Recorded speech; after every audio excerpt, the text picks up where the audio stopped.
Bonjour à tous. Donc, bienvenue au 6e petit déjeuner du ZAN à l'agence. Aujourd'hui, on accueille Vincent Rémy, directeur de l'EPFL. Bonjour Vincent. Bonjour à tous. Notre sujet aujourd'hui, c'est de savoir comment les EPFL contribuent à la sobriété foncière. C'est notre 6e petit déjeuner du ZAN. Je ne vais pas citer les 5 derniers rendez-vous qu'on a eus, mais les 2 derniers qui seront bientôt en ligne étaient avec Patricia Dudonné, donc présidente d'APSIS, l'association des bailleurs de l'Isère, et Sarah Cohen et Claire Lucas, qui sont des créatrices d'une société de Pico-Promotion qui s'appelle Aubercaille. Et lors de nos 5 derniers entretiens, le dénominateur commun à chaque fois qui revient, c'est la question du foncier. Comment acquérir du foncier, comment l'identifier et le rendre lisible et abordable, comment aussi gérer la question de son prix. Et donc, on renvoie systématiquement à la question des stratégies foncières publiques par rapport aux ZAN et à l'aménagement et l'urbanisme en général. Il se trouve que cet été, le 7 juin, on a accueilli à Grenoble les journées nationales d'échange des EPFL. Et ça a été l'occasion de redire et de re-questionner l'historique des EPFL, qui est déjà conséquent, puisqu'il date de 1968, de se poser aussi la question de comment ils évoluent dans leur position sur la chaîne de valeur de l'aménagement et de l'urbanisme, et aussi quelles sont les perspectives et les évolutions de mission par rapport aux ZAN. Donc le moment est donc intéressant pour recevoir Vincent Rémy, puisqu'on va se poser la question ensemble de, pour mettre en œuvre cette sobriété foncière, est-ce que les leviers sont plutôt la programmation urbaine qu'on peut avoir, est-ce que c'est la stratégie foncière, ou est-ce que c'est simplement une question de modèle économique? Alors, Vincent, première question, est-ce que tu peux nous présenter l'EPFL, sa mission, ses métiers, son organisation, et puis peut-être quelques indicateurs et un mot sur aussi ton parcours personnel. Bien, bonjour à tous. Moi, je pense qu'il y en a quelques-uns qui savent déjà ce qu'est un EPF, ou en tout cas l'EPFL du Dauphiné. Les EPF, en fait, ils ont été conçus par le législateur comme une sorte de foncière, en fait, mais très particulière, parce qu'elle est capitalisée par de l'argent public, en fait, de l'impôt. Et en plus, on ne lui demande pas de faire de la rentabilité, mais simplement du portage et de la revente pour faire du projet. Donc les EPF sont financés par un impôt, la taxe spéciale d'équipement, que tous ceux qui payent une taxe foncière ou encore une taxe d'habitation ou une taxe sur le foncier non bâti, ça quitte d'un petit montant, ça va être de l'ordre de 15 €, entre 15 et 20 € par ménage fiscal. Avec cet argent, les EPF achètent du foncier pour le compte des collectivités locales qui les mandatent en fait dans l'objectif de faire un projet d'aménagement ou une action d'aménagement, c'est comme ça que c'est mis dans les textes. Et donc c'est un champ très, très ouvert pour des thématiques qui sont elles aussi mises dans la loi, le développement économique, l'habitat, la préservation des sites naturels et sensibles, la lutte contre l'étalement urbain, la sobriété foncière, tout ça c'est dans la loi. Et puis, je crois que j'ai à peu près tout dit. On n'est pas là pour faire les équipements publics des collectivités. C'est marqué aussi. On est là pour les aider à faire des projets d'aménagement. Les EPF, ils ont été conçus en fait pour éviter aux collectivités d'avoir de la dette, puisque c'est l'EPF qui investit à la place des collectivités. Et le but du jeu à la fin d'un portage, qui est plus ou moins long, des fois très long, des fois très court, c'est vraiment en fonction du projet qui est accompagné, eh bien le foncier est revendu à un opérateur. Et donc l'idée, c'est qu'on utilise cette taxe additionnelle pour financer des projets sans faire appel à la taxe locale classique qui est perçue par les collectivités locales. Et donc une forme d'externalisation. En tout cas, c'est une fiscalité additionnelle qui permet de faire plus aux collectivités que ce qu'elles pourraient faire. Et ça les exonère d'investir en fait dans du foncier, dans du portage, dans des travaux de déconstruction, puisqu'on fait aussi beaucoup ça, de la dépollution, de la décontamination. Et quand on doit emprunter sur plusieurs années, enfin, les opérateurs privés qui sont là savent que c'est pas de l'argent gratuit. Alors bon, l'impôt, c'est de l'argent qui ne coûte pas. Voilà. Donc ça marche parce qu'en fait, les EPF, il y en a beaucoup aujourd'hui. On est 25 EPF locaux en France, donc avec une gouvernance locale. Et il y a une dizaine d'EPF d'État avec une gouvernance locale et État. Il y a un mixte des deux. Donc vous connaissez Epora en Isère, un EPF d'État, et le PFL Dauphiné, EPF local.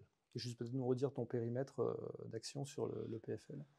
Bien, ça va depuis la Drôme, Saint-Marcellin, jusqu'à la Savoie, à Pontcharrat, en suivant l'Isère. On a bientôt la Matésine qui a décidé d'adhérer et qui sera adhérent à l'EPF à partir de l'année prochaine, normalement. Il y a le Vercors et puis Bièvre-Est au-dessus de la CABD. Voilà. Donc à peu près 750 000 habitants. Ce qui fait que c'est un EPF qui a un petit territoire par rapport à d'autres, et d'autres qui ont 2 régions. Mais on a déjà une population assez conséquente, 750 000, ça fait partie déjà d'un gros EPF local. Ok. Alors, très rapidement, en première approche, quand le ZAN est sorti, il a été beaucoup commenté, beaucoup analysé. C'est d'ailleurs ce qu'on est en train de faire aussi aujourd'hui. En tant qu'EPF, quelles a été un peu vos premières réactions? Est-ce que ça a été une surprise à chaud, à froid? Comment ça a été analysé? Est-ce qu'il y a des risques et des opportunités finalement? Et est-ce que ça peut être un vrai levier pour la sobriété foncière? On ne peut pas dire qu'on a été surpris en fait, puisque déjà il y avait la directive européenne qui datait de 2011, je crois de mémoire, 2010 ou 2011. Qu'on avait déjà bien commenté, puisqu'elle ouvrait quand même le champ du ZAN. Elle a amené le ZAN, on ne l'appelait pas comme ça à l'époque. Après, c'est dans l'ADN des EPF tels qu'ils ont été conçus, puisque je disais tout à l'heure, dans les textes, les articles du Code de l'urbanisme qui définissent les missions de l'EPF, c'est déjà marqué la lutte contre l'étalement urbain. Donc, c'est dans notre ADN. C'est dans les codes de l'URBA tels que je vous le dis. Et puis, c'est aussi une habitude. Alors, il y a quelques EPF qui achètent des fonciers nus, mais si on prend le PFL du Dauphiné, sur les 4 dernières années, on n'a pas acheté de foncier nu. D'accord. On n'achète que des fonciers bâtis, avec des friches ou pas, des lots dans des copros. Donc, pour nous, c'est pas une surprise. Moi, ce que j'ai simplement noté, c'est que si on n'a pas été surpris sur le fond, on est plutôt surpris sur la forme aujourd'hui. Parce qu'en fait, la forme est le pas de temps. Parce qu'en fait, on a attendu 10 ans quand même pour commencer à écrire, à commencer à réfléchir aux règles. Donc ça, c'était quand même assez étonnant. Ne serait-ce que pour définir ce que c'est qu'un terrain artificialisé ou non. Enfin, il a fallu attendre 10 ans après la directive pour le dire. Et puis, ce qui me pose problème, qui m'interpelle, mais qui interpelle aussi les autres EPF, c'est une approche un peu trop comptable, en fait, très comptable, en fait, du sujet.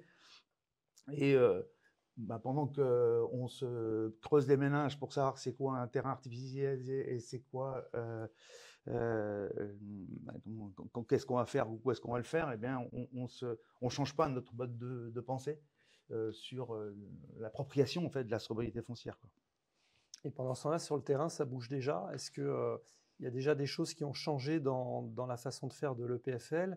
Et vous qui êtes au contact de tous les opérateurs, les propriétaires, les décideurs, les opérationnels, est-ce que tu perçois déjà des signaux dans les stratégies ou dans les pratiques?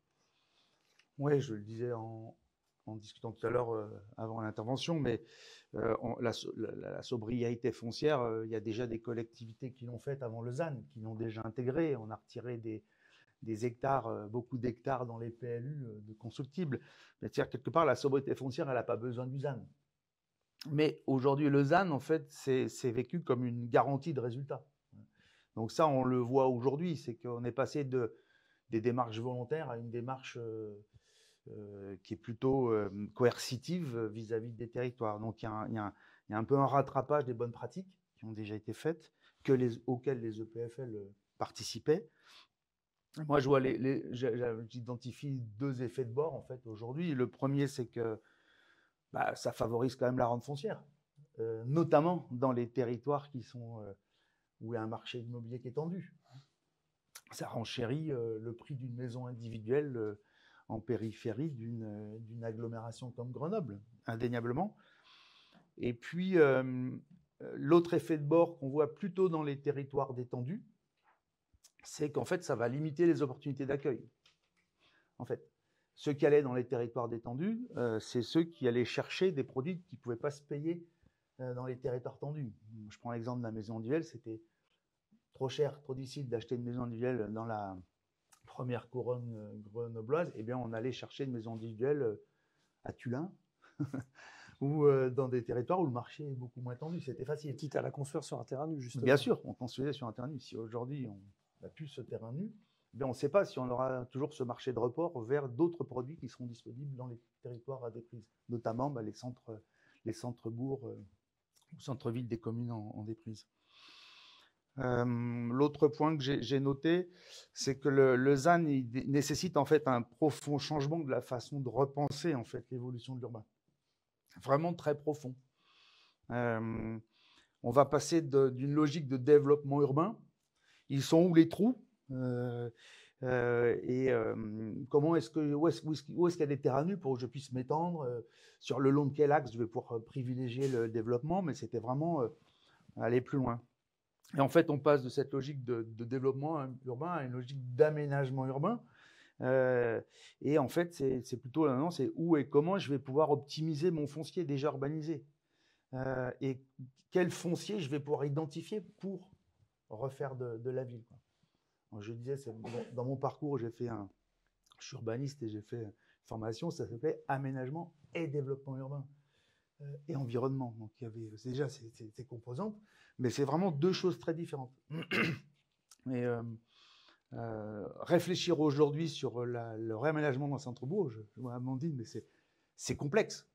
C'est complexe et ça demande une lecture de la ville à laquelle bon nombre de décideurs ne sont pas habitués. On peut reparler peut-être des signaux que tu perçois chez les acteurs. Est-ce que pendant que nous, on décrypte l'actualité, on fait des calculs et on s'interroge, qu'est-ce qui bouge sur le terrain chez les promoteurs, les développeurs? Ce qu'on peut voir, c'est qu'il y a déjà des opérateurs qui se repositionnent sur des fonciers existants. On le voit, l'EPF, on est aujourd'hui sollicité par des opérateurs qui ne venaient jamais nous solliciter, notamment sur des fonciers qui sont déjà urbanisés. On a des opérateurs qui se diversifient vers la rénovation des bâtiments, et on en a de plus en plus, alors que c'était plutôt une denrée rare. On a aussi des propriétaires qui étaient précédemment vendeurs et qui aujourd'hui font de la rétention. On a vécu ça, le PFL, sur un foncier qu'on négociait avec une ancienne commerciale et qui était prête à brader son foncier. On a été pas très malin parce qu'on a encore voulu l'acheter moins cher, et à un moment, elle s'est dit, non, en fait, je le garde.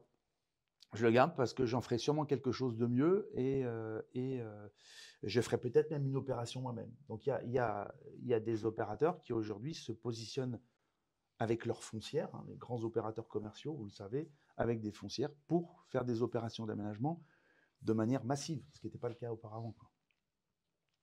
Et en fait, cette logique-là, aujourd'hui, c'est la même qu'il y avait avant sur les terrains, mais c'est toujours pour capter de la rente foncière. C'est-à-dire qu'on se positionne sur des fonciers en spéculant sur le fait qu'on gagnera de l'argent dessus, et c'est normal, hein. Mais avec le petit bémol qu'on remarque, c'est que aujourd'hui, en fait, la création de valeur, elle se fait plus sur le foncier aujourd'hui que sur la construction. En tout cas, c'est ce que disent les opérateurs qui construisent. C'est moins sur la construction qu'on va gagner que sur la qualité du terrain qu'on va pouvoir capter. Donc les emplacements deviennent de plus en plus stratégiques à différencier et à critériser finalement. Pas vraiment, en fait. Le truc, c'est que au lieu d'avoir un terrain de jeu qui est plus vaste, c'est un terrain de jeu qui est restreint. Et c'est un terrain de jeu qui se resserre sur des pratiques qui ne sont pas toujours intégrées. Voilà, un promoteur immobilier qui a l'habitude d'acheter un foncier en plein centre-ville, démolir un bâtiment, reconstruire, c'est son habitude. Ça fait des siècles, ça dure. C'est pas reste ça. vrai. C'est le fait de faire des opérations d'aménagement avec du remembrement, des opérations un peu plus complexes, qui n'étaient pas du tout dans le spectre de beaucoup d'intervenants. Et ce qu'on peut dire aujourd'hui, c'est que, en tout cas, c'est la pratique de l'EPFL et beaucoup d'EPF qui font du renouvellement urbain, c'est que le renouvellement urbain, c'est de l'aménagement sous contrainte. C'est vraiment de l'aménagement sous contrainte. Et là, c'est plus compliqué, c'est plus cher, c'est plus long, c'est plus aléatoire et c'est plus risqué. La gestion de l'aléa, et on l'a sur des opérations, on a découvert fortuitement, il y a peu de temps, une poche de mercure dans un immeuble, et voilà, ça empêche complètement toute construction à cet endroit. Donc ça, c'est de l'aléa. Et il faut pouvoir l'intégrer dans le modèle économique. Et des opérateurs privés ont des difficultés à intégrer cet aléa dans leur modèle économique, et c'est normal. Donc, voilà, pour moi, ce que dans les pratiques, en fait, ce qui va vraiment changer, notamment dans le prisme de lecture que peuvent avoir les collectivités locales sur l'aménagement de leur territoire, c'est qu'il va falloir encore plus anticiper. Et c'est l'anticipation foncière, on est sur ce sujet-là. D'abord, l'objectif, c'est quand même de limiter les contraintes dont je parlais tout à l'heure. Plus on anticipe, plus on va pouvoir limiter les contraintes de l'aménagement. Ça va être aussi une sorte de sécurisation d'atterrissage du projet. Plus on fait en amont, plus on peut maîtriser en fait ce qu'on veut faire. Et puis, alors c'est aussi limiter les coûts. On le voit bien, nous, quand on intervient malheureusement pour des promoteurs ou des particuliers en préemption, eh bien, on a la maîtrise des coûts, on l'a pas. On subit, en fait. On subit les coûts et on subit les discussions qui ont eu lieu auparavant. Et puis, il faut aussi, je parlais tout à l'heure de capter de la rente foncière. Le fait d'intervenir pour la puissance publique très en amont et d'anticiper, c'est aussi d'aller capter une partie de la rente foncière. Et surtout pour la capter, pour financer une partie de ces équipements. L'aménagement, ça coûte. La taxe d'aménagement, si elle est prélevée, elle ne finance pas tout. Et aller capter un peu de rente foncière, même si ce n'est pas le rôle d'une collectivité locale ni le rôle d'un EPF, ça peut mettre un petit peu de beurre dans les épinards quand on en a besoin. Voilà. Justement, ça nous amène à la question d'une stratégie. Donc, comment arriver à faire cette anticipation pour pouvoir derrière sécuriser les projets et puis mettre en œuvre une vision. Donc, selon toi, ce serait quoi les ingrédients à réunir pour aller dans la direction un petit peu que tu viens de délimiter? Alors là, je vais parler vraiment avec ma casquette accompagnement des collectivités locales. Pour les opérateurs privés, c'est une évidence, mais en tout cas, c'est que la maîtrise foncière, c'est la clé en fait pour l'atterrissage des politiques publiques. En revanche, je parlais tout à l'heure d'anticipation, mais on n'est pas obligé d'acheter tous les fonciers. Quelquefois, 1 ou 2 fonciers sur un périmètre à remembrer suffisent à pouvoir impulser une opération, impulser un projet. Je parlais tout à l'heure de modèle économique des opérateurs privés qui n'est pas le même que celui des opérateurs publics, notamment des EPF. C'est notamment sur la durée de portage. Un opérateur privé ne peut pas se permettre, ou alors parce qu'il est très riche, il a beaucoup de capitaux, il est bien supporté, mais il ne peut pas se permettre d'acheter un foncier et d'attendre 5 ans ou plus pour pouvoir capter les 2 ou 3 autres fonciers dont il a besoin pour faire son projet. Alors que nous, on est construit pour ça. Mais il faut anticiper en fait, et pour pouvoir anticiper, il faut savoir pourquoi on va acheter le bien. J'ai mis plusieurs questions, mais c'est le quoi en fait on va faire, c'est quel produit on va faire, pourquoi est-ce qu'on va acheter, c'est où, le combien, comment, c'est avec qui on va le faire, avec quels moyens, et surtout quand est-ce qu'on va le faire. Et donc, j'ai l'habitude d'utiliser 2 métaphores, je vous livre comme ça, mais pour bien caper ma manière de voir les choses. Mais c'est que pour la stratégie foncière, en fait, il faut qu'on soit plutôt dans une logique, c'est une métaphore agricole, mais je cultive mon foncier plutôt que je subis, en fait, les aléas de la récolte Et non, il faut que j'attende la bonne période de cueillette, quoi, hein, pour récolter. Donc là, il vaut mieux cultiver. L'autre, c'est une métaphore militaire, mais il faut qu'on ait une vision. Qu'est-ce que je veux faire? Une stratégie. Et puis après, mettre en place des tactiques.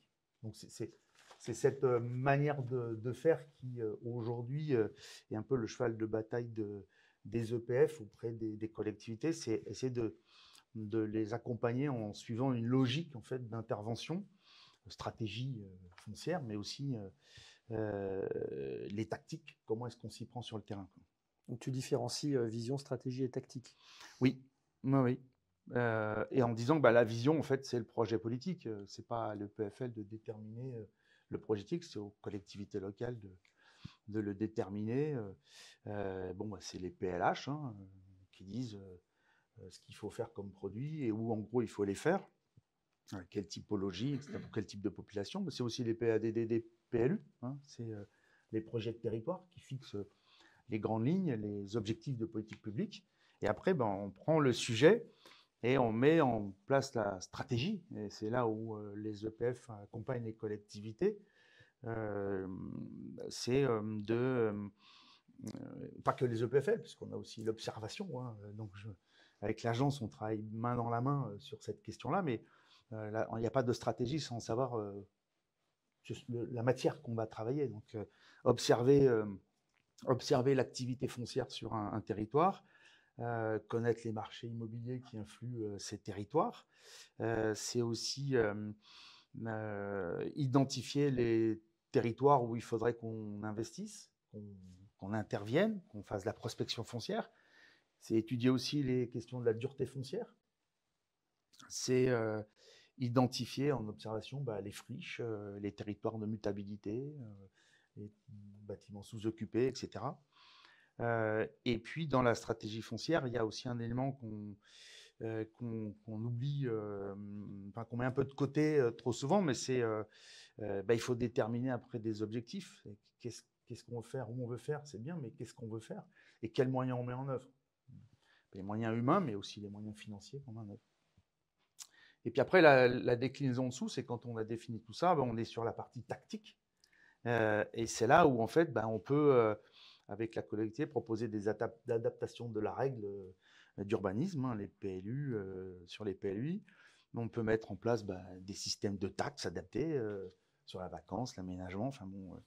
On mobilise des outils réglementaires d'action foncière aussi, il ne faut pas les oublier, les ZAD, les AC, les expros, tout ce qui peut exister. Et puis après, il faut prioriser, parce que les moyens ne sont pas extensibles, mais il faut prioriser l'intervention et choisir par où on commence.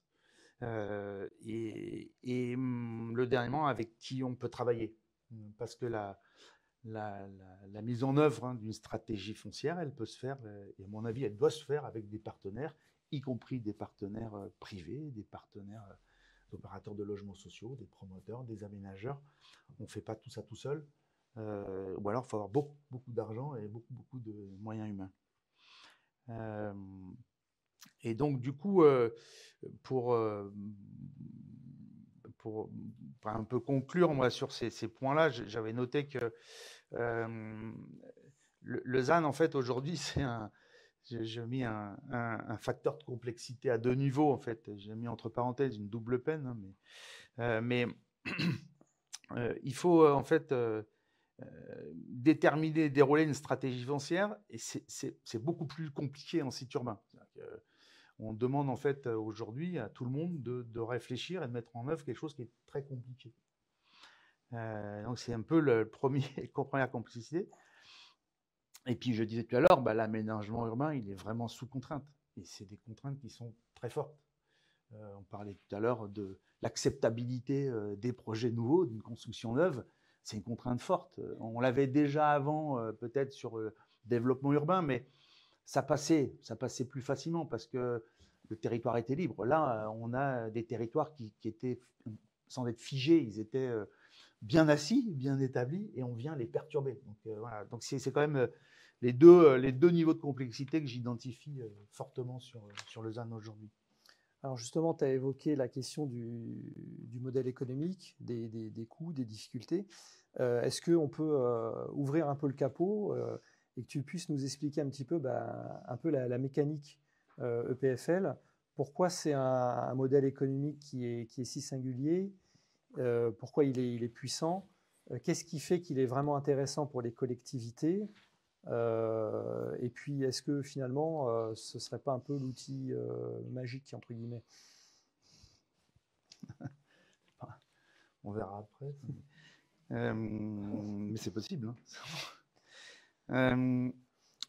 Ce que je vois aujourd'hui, c'est qu'il y a des secteurs où on voudrait qu'il y ait des interventions et sur lesquels il n'y a pas d'intervention. Pourquoi il n'y a pas d'intervention? Parce qu'en fait, on a une règle en fait, qui est classique, connue, mais des fois ça fait du bien de se la rappeler, c'est que pour qu'on puisse construire sur un terrain urbanisé, on va dire, aujourd'hui, il faut qu'on ait un différentiel positif entre ce qu'on va détruire comme valeur et ce qu'on va créer comme valeur. Si on n'a pas ce différentiel, eh bien en fait, on n'a pas d'opération possible, en tout cas en dehors d'une opération avec des moyens publics. Puis le deuxième élément, c'est que, on parlait de cocktail tout à l'heure, mais on a un cocktail en fait, pour pouvoir construire, il faut qu'on ait le cocktail constructibilité, une bonne constructibilité, il faut qu'on ait une bonne localisation, il faut qu'on ait un dynamisme de marché et une temporalité de mise en œuvre qui soit favorable. C'est quand même, je me tourne vers le hauteur, mais c'est votre quotidien, mais en tout cas c'est votre prisme en fait de lecture de la faisabilité d'une opération. Et en fait, il faut qu'on ait la même. Il faut qu'on ait la même, et on a la même en fait, en tout cas au niveau des EPF. Et en fait, encore une fois, si on constate qu'il n'y a pas d'opérateur qui se positionne, c'est parce qu'il y a un problème. C'est pas parce qu'ils ne sont pas gentils, c'est parce qu'il y a un problème. Le problème, il est un de ceux que je vous ai cités là. Ça veut dire que les opérateurs, mais ça vaut aussi pour les opérateurs de logements sociaux, ils considèrent que là, c'est pas une bonne opportunité. Et donc voilà, si on a les conditions qui ne sont pas réunies, en fait, on a donc les deux différentiels et le cocktail dont je parlais. Si on n'a pas ces deux conditions, en fait, il y a trois solutions. Soit il n'y a rien qui se fait, pas de renouvellement, soit la puissance publique, elle intervient, et là, elle acquiert, elle finance le déficit, parce que ça, on parle de déficit, et soit la puissance publique, elle intervient, elle acquiert, elle porte dans le temps de modifier favorablement en fait les conditions, soit d'amortissement du déficit, soit d'amélioration en fait des conditions financières pour rendre en fait le terrain, le site constructible. Et là, elle peut repartir vers des opérateurs privés qui, eux, vont pouvoir revenir puisque la collectivité et subsidiairement l'EPFL a créé les conditions de la faisabilité des projets. Donc, on se pose vraiment la question aujourd'hui, quand on parle du ZAN, un des sujets sous-jacents, c'est comment on finance le ZAN aujourd'hui, comment on finance cette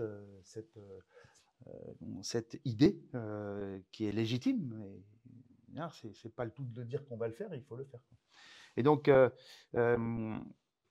la question du modèle urbain, enfin du modèle économique qui permettrait de financer le ZAN, pour moi, c'est une question qui est temporaire.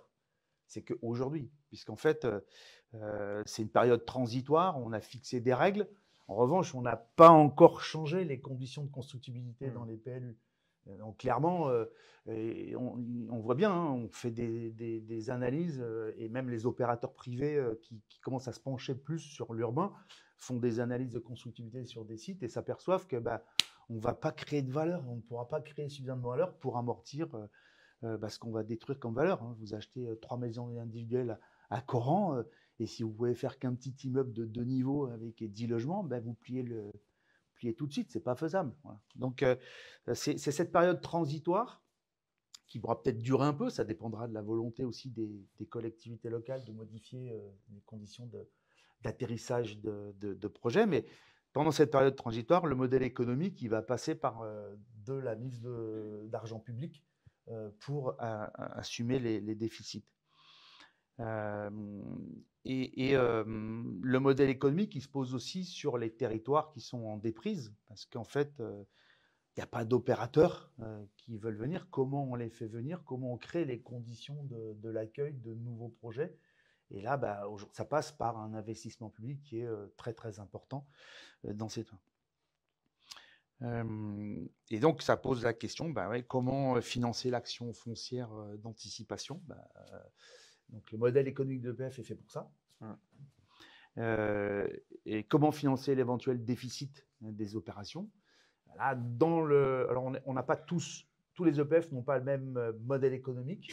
En tout cas, au niveau de l'EPFL, on a un modèle économique qui nous permet de financer une partie du déficit. Alors, on ne donne pas de l'argent, mais si on a acquis des fonciers et qu'on ne peut pas les revendre au prix de revient en fait, de l'acquisition, plus le portage, plus la déconstruction, plus la dépollution, eh bien, on a la possibilité de revendre moins cher le foncier pour pouvoir le ramener à un prix de marché acceptable par un opérateur.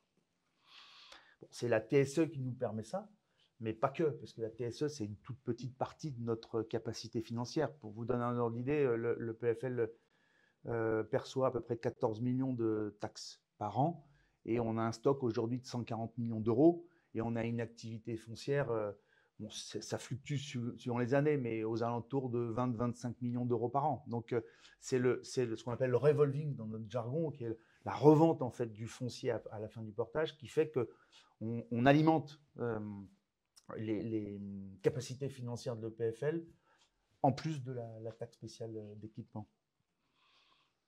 D'accord, merci beaucoup Vincent.